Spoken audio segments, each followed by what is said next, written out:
What is up today? I'm going to show you how I close over 25% of all of the inspections I book on the very first inspection, right? So no follow-up, no check-in appointment or anything like that.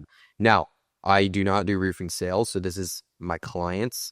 Some of my clients, this is some of the best of our clients in terms of sales and their sales processes, and they have a very particular thing that they do that separates them from other sales teams, right? So this is not just good marketing on my end. I'm Cole. If you don't know who I am, I run a marketing company. We basically help roofing businesses scale by providing them qualified, booked, and exclusive appointments on their calendar. They don't really take care of any of the marketing side. We just partner up with them, take care of everything marketing related, from generating leads, calling leads, media buying ads, making creatives, etc. And then we'll just send them the appointment. We take care of all the, pre-appointment follow-up and nurturing, and then they just show up and close the deal, right? So this is not only good marketing, but it's also good sales. You can't have one without the other, right? They go hand in hand here. So I want to emphasize that as well. You need to have good sales. It's not just us, and, vice versa, right? So yeah, they have one tactic, and this is a tactic that we not only apply on the marketing end, but it's a tactic that we apply as well on the sales end very heavily. And we emphasize that for pretty much every single roofing company that we work with. Now, this tactic has helped the sales process and the marketing process, lowering acquisition costs immensely, okay? And when I say closing 25% of inspections, this is booked inspections. This is not shown inspections. This is not qualified inspections. This is 1 in 4 inspections booked on the calendar, okay? So pretty ridiculous stuff.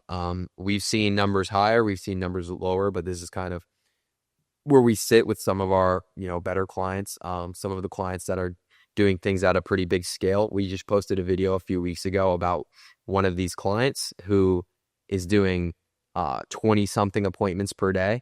And they are doing multiple 7 figures per month. So anywhere from like 1 to 2 to 3. And I'm not saying if you follow this video or you follow these tactics or you listen to what I have to say that you will do this for yourself. You're very likely not going to do anywhere close to this. That is like the 0.1% of businesses, if not less, I mean. So probably 0.05% of businesses. So I'm not saying you're going to hit those numbers. These are no financial claims whatsoever, but I'm going to share kind of what I do, what my clients do with this tactic that helps them immensely to reach those 8, even 9-figure years. So yeah, let's get into it. Now, this one tactic I would consider the number one and the most important rule in business. And this rule and this tactic is typically underutilized, okay? If you're somebody that is a very patient person, you probably are missing out immensely here. You are probably not implementing this tactic whatsoever, right? Business is a game of endurance. You've probably heard that before. It's a game of consistency and longevity. The person that lasts the longest wins. But with that, you need to have this tactic and last the longest, okay? And you need to have patience in business. Now, that is true, but you also need to be impatient, okay? So I call this impatiently patient, okay? You might have heard this before. Impatiently patient, right? Or patiently impatient, however you want to say it, okay? Which means you are patient, but you're also very urgent. You move very quickly, okay? So you are very patient. You're willing to do the same thing every day for years on end. But with those day-to-day things, you move very quick. You have incredible urgency on your inputs, but you're patient with your outputs. That's kind of the mindset you need to have. You can't have one without the other, because if you're patient both ways, even if you're in the game for forever, you're probably never going to be ahead of the guys that are moving quickly, right? But those guys that are moving quickly, but they're also impatient, they're not going to try long enough to get it right. Okay. Now, I know this is like super broad and this just went like super macro to your business as a whole. I'm going to narrow it down to marketing and sales specifically here. Just bear with me. Give me a moment. Okay. So you need to be impatiently patient. Okay. And this goes to my next thing, which is speed. Speed kills. Now, like zooming out a little bit more macro, let's say meta. Let's call it the meta. Okay. Right. This is the meta, meaning the thing that works the absolute best, the thing that works now and is going to work for the years to come, right? If you have this meta, you don't even have to be the person that invented this meta, that started using this meta. You don't have to be the first one to the meta. Let's say this meta comes out in like 2010, whatever. And this is kind of like Facebook ads, the comparison I'm making, right? And let's say this meta lasts until let's say it lasts until this year, right? 2026, 16 years. This is a very, very long, example here. But this meta, is lasting for 16 years. And let's say, in 2026, we have Meta 2, right? The new Meta. Let's say you're the type of person you're kind of stubborn, okay? And you're like, oh, I'm not doing that new gen online Facebook stuff or whatever it is, whatever the meta is. You don't want to do it. You're stuck in your ways. You just want to do what you've always been doing. And that might work for a couple of years, right? But it will get to a point like we're seeing every single year where those old school ways don't work as much, right? And the meta is where you're going to thrive, where you're actually going to grow at a rapid pace in comparison to those old school ways. So all these years, these 16 years, this is where if you have the meta in these 16 years, you could experience an immense amount of growth, right? But a lot of people, they'll wait until it's really hard. They'll wait until it's really bad to adapt, right? They're slow to adapt. So let's say they adapt here. Let's call that like 2024 or 2025, right? And then, that meta dies out here. You're experiencing 2 years. Well, everybody also is getting better than you at it.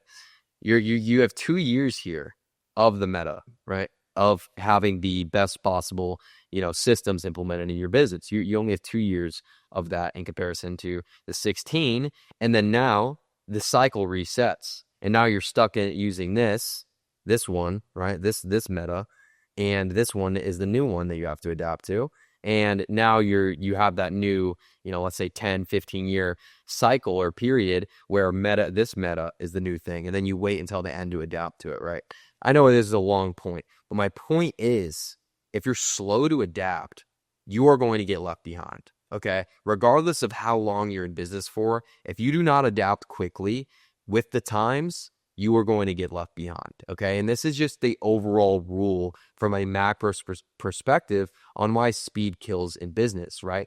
But you need to operate like this in a micro aspect. This is kind of a macro perspective in adapting in business, just at like the adaptation cycle of business overall. You can't be slow. There's no aspect of business where being slow is beneficial. Being patient is different than being slow, okay? But being slow is not that's never going to be a beneficial thing.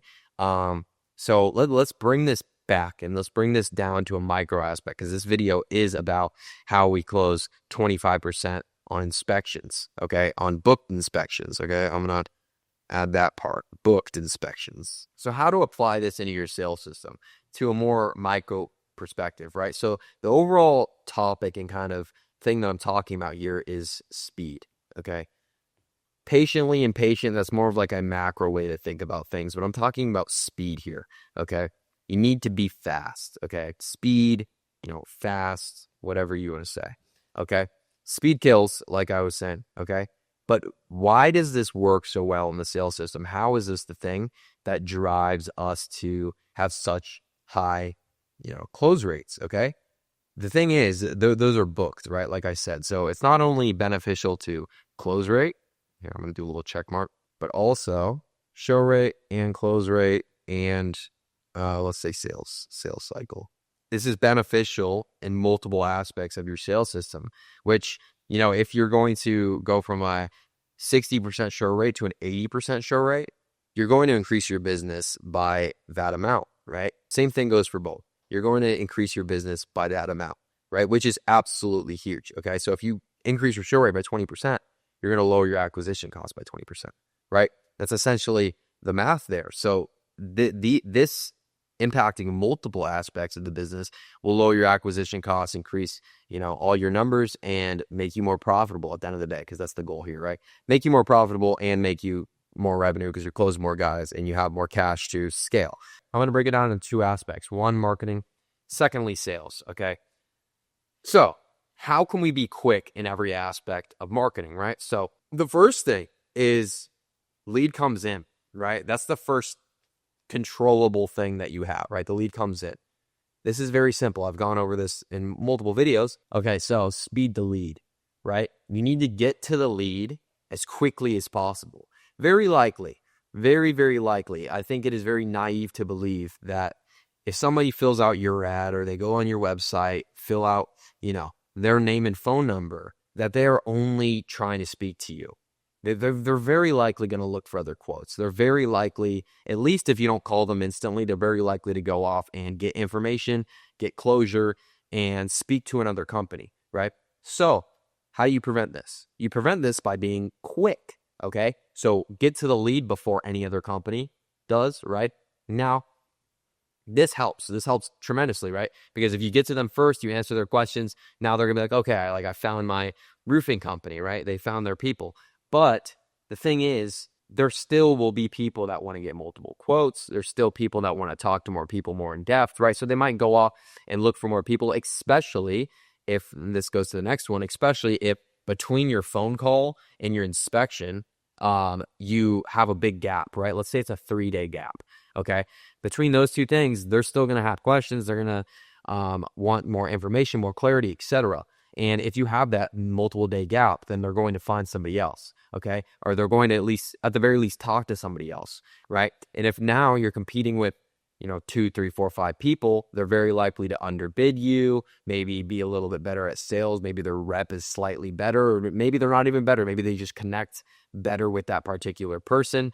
Maybe they have a crazy offer. Maybe they even rip them off. There's so many different outcomes that can occur when you are talking to, when they are talking to more and more companies, right? So not only speed to lead, calling them quickly. So the two things that this does is, number one, like I said, you're first to the customer.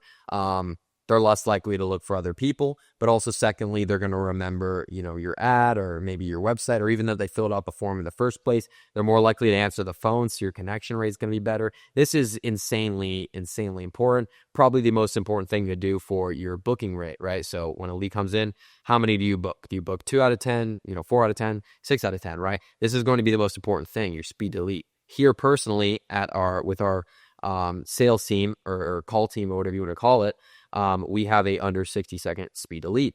So we call these leads very quickly for our clients. Okay.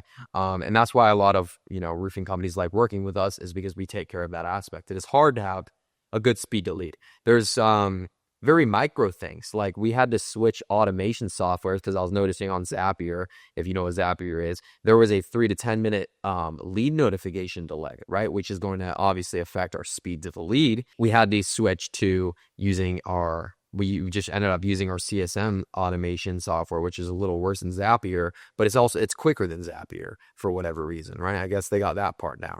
So we switched to that, and that cut down speed to lead tremendously. Okay. So things like that, very micro stuff. And it also just requires a lot of management within your team as well.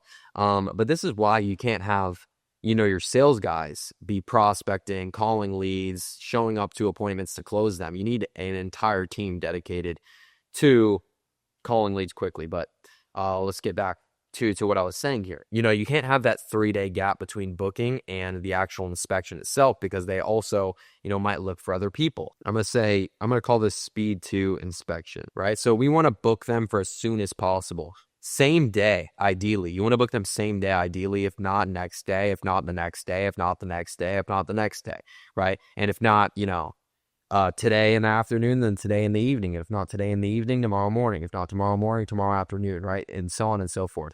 You want to book them as soon as possible. Okay. So you're calling them as soon as possible and you're booking them as soon as possible. This limits the amount of interactions they have with other companies. This builds a better relationship with you and the customer, and you're able to answer a lot of their questions in a short period of time. So let's say they even go to another company and they schedule that guy and they're slow, that they book 3 days out and you book same day or next day, and you talk to them and you provide them all the information. They feel really good about you and your company. And you provide them a good quote, you build that trust, etc. They might even talk to the next company. They might feel, safe and secure with your company. And you've probably heard that happen before. You probably showed up at an inspection or even called an inspection before the appointment, and they've been like, oh, already went with another person. That's probably happened to you before, and it's because they were quicker than you. Okay, that's the very simple reason. But also another thing is if you're first to them and you do this sales tactic, it is very likely over for anybody else competing with you. And we go over that in our video a couple days ago. But that is having same day offer. Okay, so I'm not gonna go too much about like specifically what the offer is. That's in the other video a couple weeks ago. We could link that. The same day offer is essentially just giving them some sort of discount or incentive to move forward at the inspection, right? So they sign contract at the inspection, because if they don't, then they don't get, that discount. They don't get that offer otherwise if they want to wait, right? So if you're quick, you provide that trust. Like I said, you have a good sales system. That's just down to your, closer and just your overall sales process. And then you provide them that same day guarantee or discount. Now they are very likely to just bite, and they're not going to even entertain any other company's quotes, right? And this is the very thing that has us doing numbers like that. So that's pretty much it with this tactic. It's not the most complex thing in the world. It's actually very simple. Where the difficulties lie is actually implementing it effectively. So if you're not the best at technical stuff or online marketing stuff, I would recommend you click the top link in the description. You could book a call with somebody on my team. We'll talk to you, see if you're a good fit. We only work with a select few clients. I don't say that as a scarcity tactic. We genuinely pick who we work with because we can only work with good sales teams. We can only work with, people that work in certain markets with certain population, etc. We don't want to waste our time. We don't want to waste our money, and we don't want to waste your time or your money. So book a call, see if you're a good fit. Other than that, if you want to just implement this yourself or, learn some online marketing tactics, etc., I would recommend that you subscribe. Stay tuned for future videos. You could also check out some of our previous videos. We dropped like countless videos now about just online marketing, specifically in roofing. So this is the place if you want to learn about it. And yeah, that's it. See you in the next one.